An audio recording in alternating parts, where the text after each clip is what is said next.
நமக்கு ஒரு நோய் வந்துட்டா சீக்கிரத்தில் குணமாக மாட்டேங்குது, ஏன் அப்படின்னு கேட்குறவங்களுக்குண்டான பதிவு தாங்க இது. நம்ம உடம்புங்க 3 விதமாக பிரிக்கலாங்க. ஒன்று பூத உடல் அப்படின்னு ஃபிசிக்கல் பாடின்னு சொல்லுவோம்.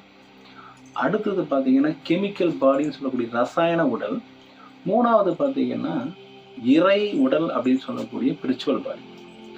இப்போ இந்த 3 எப்படி இயங்குது அப்படின்னா, நீங்கள் ஒரு உதாரணத்துக்கு ஒரு பொருள் எடுக்கிறீங்க, ஒரு டம்ளர் எடுக்கணும்னு நினைக்கிறீங்க, உங்கள் மனசு நினைக்குது. அப்போது மனசுங்கிறது இருதயத்திலேருந்து ஒரு சமிக்கை மூளைக்கு போகுது, மூளை நரம்புகளை இயக்குது. அப்போ நம்ம கை போகுது, அந்த பாட்டிலை எடுக்குது, ஒரு டம்ளர் எடுக்குது. இப்போ 3 விஷயம் நடக்குது. மனசு நினைக்குது, மூளைக்கு தகவல் போகுது, மூளையிலேருந்து நரம்பு இயக்குது, கை வேலை செய்யுது. இப்போ இந்த முதல்ல எது வேலை செய்யுது? மனசு வேலை செய்யுது. மனசு வேலை செஞ்சோடனே மூளைக்கு தகவல் போய் கை இயங்குது. இன்னொரு உதாரணம் சொல்கிறேங்க. இப்போ ஒரு பாம்பை பார்க்குறீங்க, அந்த பாம்பை பார்த்தோன்னே பாருங்க, உங்களுக்கு ஒரு பயம் ஏற்படுது. பயம் ஏற்பட்டவுடனே என்ன ஆகுது? அட்ரினல் தூண்டப்பட்டு உங்களுக்கு ப்ரெஷர் அதிகப்படுத்தி, ரத்த ஓட்டத்தை அதிகப்படுத்தி, உங்களை ஸ்டெமினா அதிகப்படுத்துது. நீங்கள் உடனடியாக ஓடுகிறீர்கள். அந்த ஓடும்போது உங்களுக்கு எவ்வளோ சக்தி இருக்குன்னு நீங்கள் ஓடி பார்க்கும்போது தெரிஞ்சுக்குவீங்க.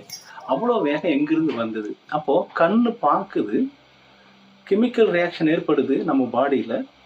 ஏற்பட்ட உடனே என்ன ஆகுது? நமக்கு சுரப்பைகள் தூண்டப்பட்டு எனர்ஜியை வந்து, சுரப்பைகள் தூண்டப்படும் போது எனர்ஜி வரும்போது நம்ம வேகமாக ஓடுறோம். அப்போது முதல்ல தூண்டப்படுறது மனசு தான் தூண்டப்படுது. அதுக்கப்புறம் தான் கெமிக்கல் ரியாக்ஷன் ஏற்படுது. அதுக்கப்புறம் தான் ஃபிசிக்கல் பாடியில் வருது, ஆக்டிவேட் ஆகி ஓடுறோம். அப்போது முதல்ல பிரதிபலிக்கிற இடம் மனசு தாங்க. அப்போ அந்த மனசு தாங்க பாதிப்பு. அப்போது அந்த மனசில் நீங்கள் குணப்படுத்தக்கூடிய விஷயம், அதுதான் சொல்கிறது, ஒரு செடியோடைய கிளை வெட்டக்கூடாதுங்க, ஆணி வேற சரி பண்ணணும்.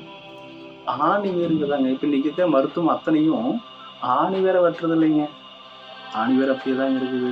அதனால தான் சொல்கிறது, ஒரு மனிதனுடைய மனங்களை சரி பண்ணுனா நோய் சரியாயிருங்க. நீங்கள் மருந்து மாதிரியும் மட்டும் தற்காலிகமாக கொடுத்து, இல்லை ஏதாவது ஒன்று வைத்தியம் பண்ணுறோம் கொடுக்கும்போது அவங்க தற்காலிக நிவாரணம் அடைகிறார்கள் ஒழிய நிரந்தரமான தீர்வு வர மாட்டேங்குதுங்க.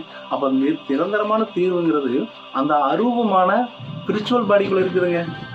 அப்போ ஸ்பிரிச்சுவல் பாடியை நீங்கள் சரி பண்ணினீங்கன்னா நீங்கள் குணமாயிருவீங்க.